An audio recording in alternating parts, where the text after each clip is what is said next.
नहीं नहीं, कैसे महसूस कर रही हैं जो जनसंख्या बेरोजगारी आलम है कहा जाता है, जो यहाँ पे जनसंख्या बढ़ रहा है उसके बारे में क्या विचार है? लोग जनसंख्या बढ़ाएंगे तो बढ़ेगी भैया। उसके बाद बेरोजगारी का आलम जो मोदी जी नहीं दे पा रहे हैं सबको रोजगार, उसके बारे में क्या कहना है? मोदी जी कैसे रोजगार देंगे, वो तो खुद ही आपको कुछ एफर्ट्स करने चाहिए। और जो लोग काम नहीं करना चाहे उनके बारे में क्या कहना है? अब लोग ना काम करना चाहे, काम करने वाले को बतेरा काम है भैया, ऐसा काम बात करने है। वाले को तेरा काम है, उसके लिए कोई सरकार मायने नहीं रखती। नहीं, सरकार मायने रखती है, लेकिन अपॉर्चुनिटीज आती हैं, ऐसा नहीं है। मैं खुद वर्किंग हूँ, ऐसा तो नहीं है। आप खुद वर्किंग है, आप ये नहीं कह सकते वो मोदी ने रोजगार नहीं दिया। नहीं, आई गॉट द जॉब। आप सर बेरोजगारी के बारे में क्या बोलना चाहेंगे? बेरोजगार एक बात और, राम मंदिर बनने से आपको क्या एहसास हुआ, कैसा लगा?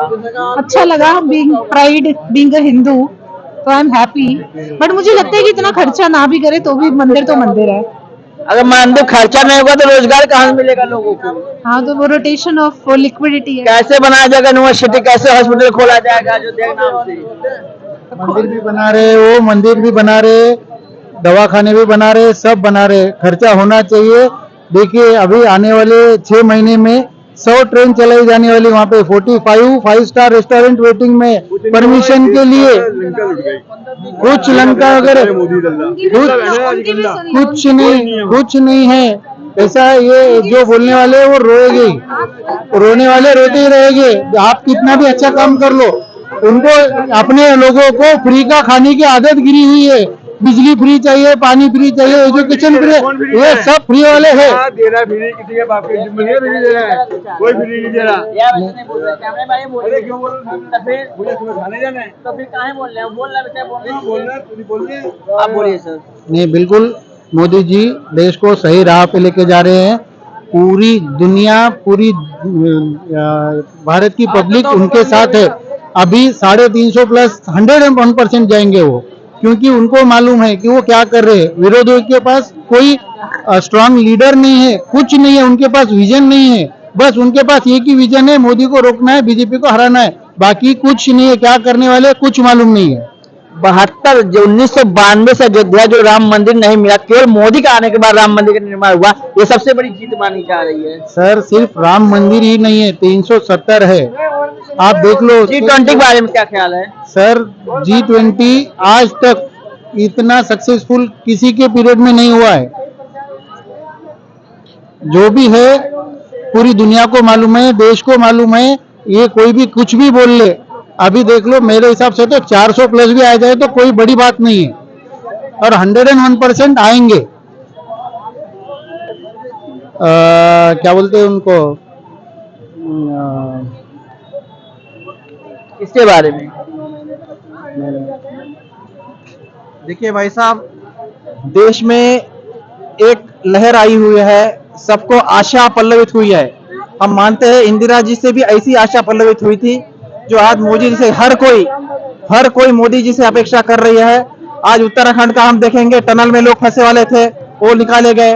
पूरे देश में सड़क का जाल फैला हुआ है। मैं कोई उनका भक्त नहीं हूँ, कोई अंधभक्त नहीं हूँ, लेकिन अपेक्षा उनसे हो रही है। और हमें अपेक्षा है जैसा तीनों राज्यों में पूरा जोर के साथ बीजेपी आई, 2024 में फिर से मोदी जी आएंगे, भारतीय जनता पार्टी के नेतृत्व में सरकार बनेगी और देश का अच्छा विकास करेगी। लेकिन सर यहाँ पे जो विपक्ष है रोज चिल्ला रहे हैं मोदी ने कुछ नहीं किया, लोग ढूंढने नहीं मिल रहे हैं, काम काज नहीं मिल रहा। तो सक्षम अगर विपक्ष है तो उन्होंने बताना चाहिए क्या करना चाहिए, वो भी ऑप्शन देना चाहिए। या आप बताओ, उनके मोदी जी के बताए कौन अच्छा ऑप्शन कौन है, ये तो नाम बताना चाहिए।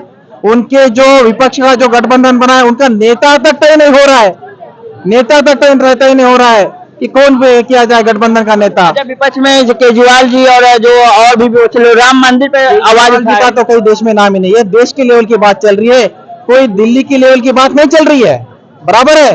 तो देश की लेवल की चल रही है और देश की जनता तय करेगी। एक स्वदेशी सरकार आएगी, एक भारतीय विचारों की सरकार आएगी।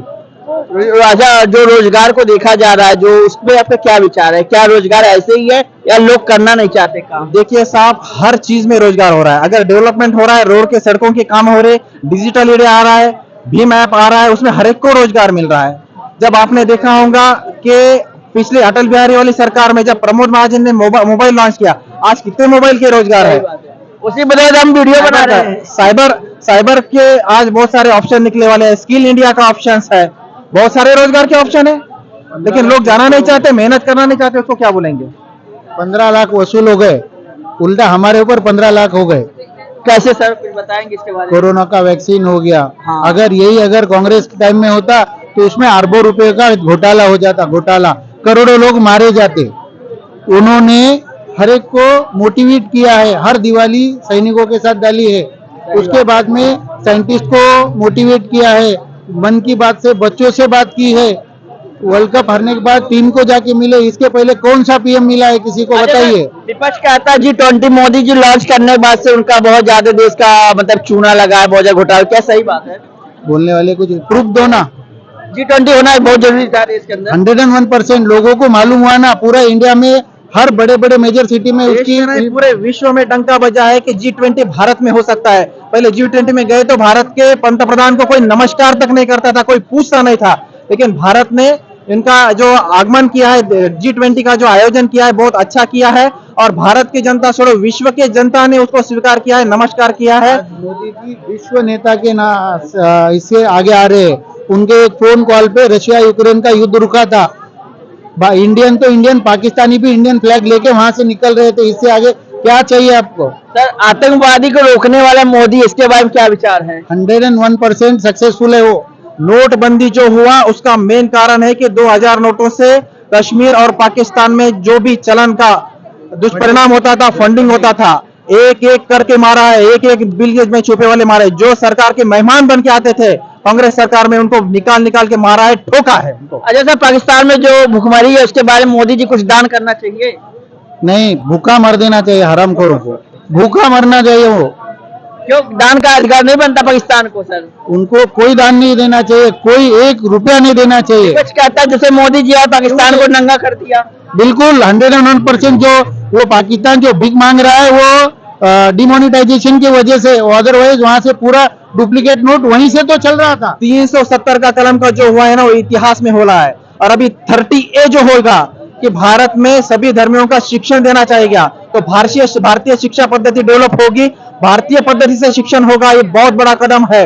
1 रैंक 1 पेंशन, भारतीय जल मिशन, सड़क योजना, ये सबसे बड़ा योगदान रहा है ये सरकार का। हम मोदी जी के साथ है, भारतीय सरकार के साथ है, और जरूरत गिरी और उनके साथ है। देश का पूरा एक एक बच्चे से लेके जिसको भी थोड़ा कुछ समझ में आता है, वो हर एक आदमी आज मोदी जी के साथ में है। कोई पार्टी बोल के नहीं, मोदी जी के जैसा नेता आज पूरे विश्व में नहीं है।